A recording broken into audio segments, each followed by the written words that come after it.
NDA गठबंधन आज जो 25% सीटों पर बिखरा है, लड़ाई अंदर अंदर लड़ रहा है, 4 जून के बाद वो 100% एक दूसरे के कपड़े फाड़ने वाले हैं, एक दूसरे के बाल नोचने वाले हैं। हमारा बहुत समय कांग्रेस के गड्ढों को भरने में गया। कांग्रेस के दिए हर जख्म का इलाज करना ये मोदी की गारंटी है। इस चुनाव में इनको सबक सिखाना बहुत जरूरी है। छत्रपति शिवाजी महाराज की, श्री संत सेवालाल महाराज की, हर हर महादेव। 26 एप्रिलची तयारी झाली ना? खरेच मैं रेणुका माता और दत्त भगवान के चरणों में प्रणाम करता हूं। कल देश में पहले चरण का मतदान संपन्न हुआ है। मैं वोटिंग करने वाले सभी लोगों को और विशेषकर हमारे फर्स्ट टाइम वोटर्स को बहुत बहुत बधाई देता हूं और उनका आभार भी व्यक्त करता हूं कि पहले चरण में एनडीए के पक्ष में एक तरफा मतदान हुआ है। लेकिन मैं देशवासियों से आग्रह करूंगा, एनडीए की जीत आप पक्की कर रहे हैं, मैं सर झुकाकर आपका आभार व्यक्त करता हूं। लोकतंत्र की ये सबसे बड़ी ताकत होता है। आप किसी को भी वोट दें, लेकिन वोट जरूर दें। हमें वोट में कभी भी उदासीनता नहीं करनी चाहिए। ये बात सही है। गर्मी बहुत है। जब हम देश के जवान की तरफ देखते हैं, कोई भी मौसम हो, सीमा पर कितनी ही ठंड हो, बर्फ गिरती हो, कितना ही गर्मी हो, वो डटा रहता है। क्यों? देश के लिए।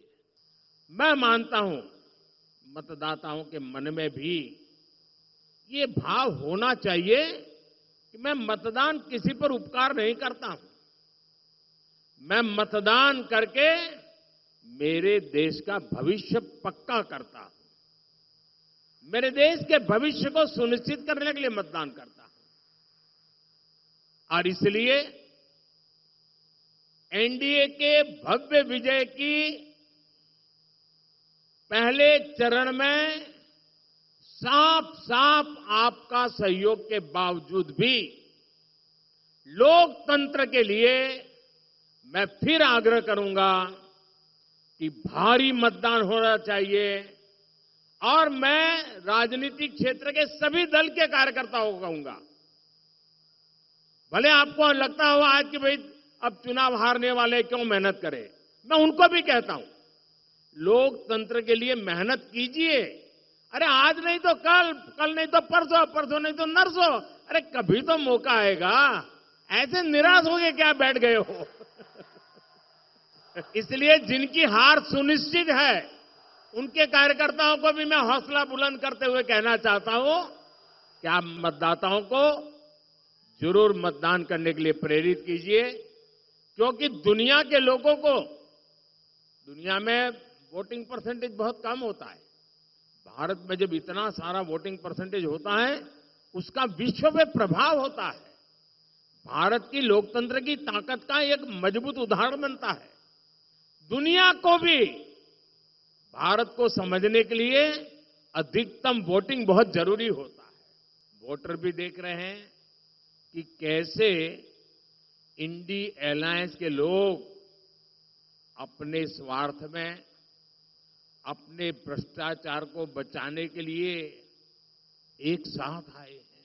और इसलिए खबरें यही है कि पहले चरण में वोटर्स ने इंडी अलायंस को पूरी तरह नकार दिया है।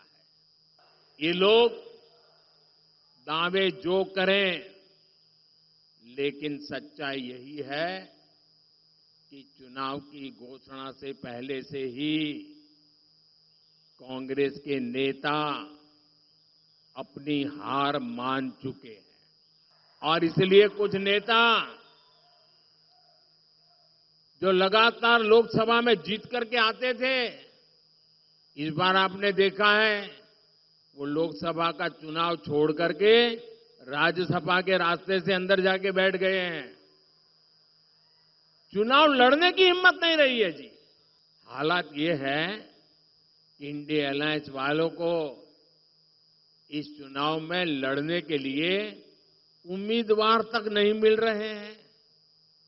ज्यादातर सीटों पर इनके नेता प्रचार ही नहीं करने जा रहे हैं और आप जानकर के हैरान हो जाएंगे, इस देश की करीब 25% सीटें ऐसी हैं, 25%, जहां ये इंडिया अलायंस के लोग अंदर अंदर एक दूसरे के खिलाफ चुनाव लड़ रहे हैं।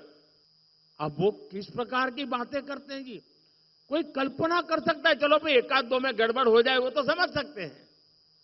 25% सीटें ऐसी है इस देश के लोकसभा की जिसमें ये जो अपने आप का गठबंधन का क्लेम करते हैं वो आपस में चुनाव लड़ रहे हैं, आपस में एक दूसरे को जेल में डालने की बातें कर रहे हैं, आपस में एक दूसरे पर आरोप लगा रहे हैं। जो आज साथ होने के बाद भी 25% सीटों पर लड़ते हैं, तो अगर उनको थोड़ी सीटें पार्लियामेंट में मिल गई तो अंदर भी वो तूफान करेंगे।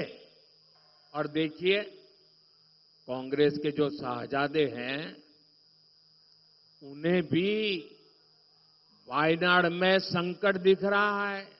शाहजादे और उनकी टोली 26 अप्रैल को वायनाड में वोटिंग का इंतजार कर रही है।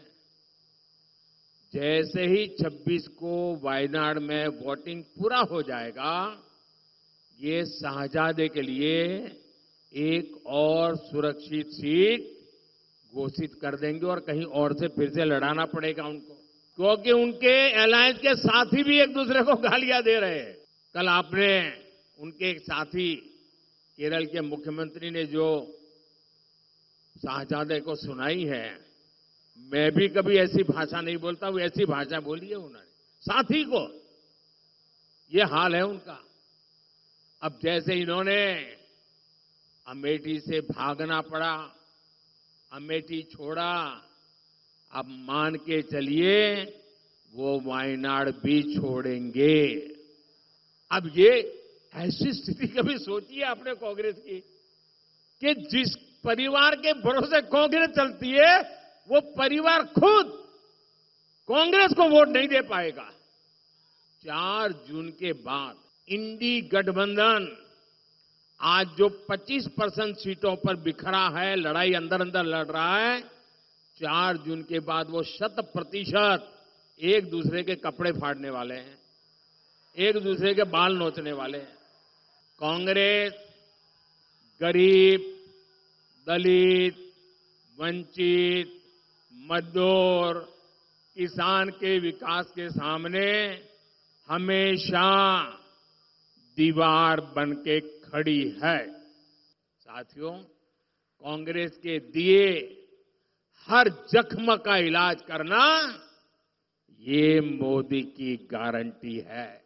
बीते 10 वर्षों में हमने सर्वदा भला के रास्ते को मानकर लोक कल्याण के लिए काम किया है। ये हमारी ही सरकार है जो अफगानिस्तान से वहां जब संकट आया, निर्दोष लोगों की हत्याएं होने लगी, हमारे धर्म स्थानों पर हमले होने लगे, तब अफगानिस्तान से गुरु ग्रंथ साहब के पवित्र स्वरूप को पूरी सुरक्षा और मान मर्यादा के साथ हम अफगानिस्तान से भारत ले आए। लेकिन ये इंडिया गाड़ी वाले क्या कर रहे हैं? ये लोग सनातन को गाली दे रहे हैं, ये लोग राम मंदिर प्राण प्रतिष्ठा का बहिष्कार करने को सही ठहरा रहे हैं, ये लोग राम मंदिर में पूजा अर्चना को पाखंड बताकर हमारी आस्था का अपमान कर रहे हैं। क्या ये माफ करने योग्य है क्या? ऐसे लोगों को माफ किया जा सकता है क्या? साथियों, मराठवाड़ केवल एक इलाका नहीं, ये हमारे भारत का सुरक्षा कवच है। मुगल आए, अंग्रेज आए, लेकिन मराठा शौर्य ने ये सिद्ध किया कि भारत हमेशा रहने वाला है। बोलिए भारत माता की, भारत माता की, भारत माता की। बहुत बहुत धन्यवाद।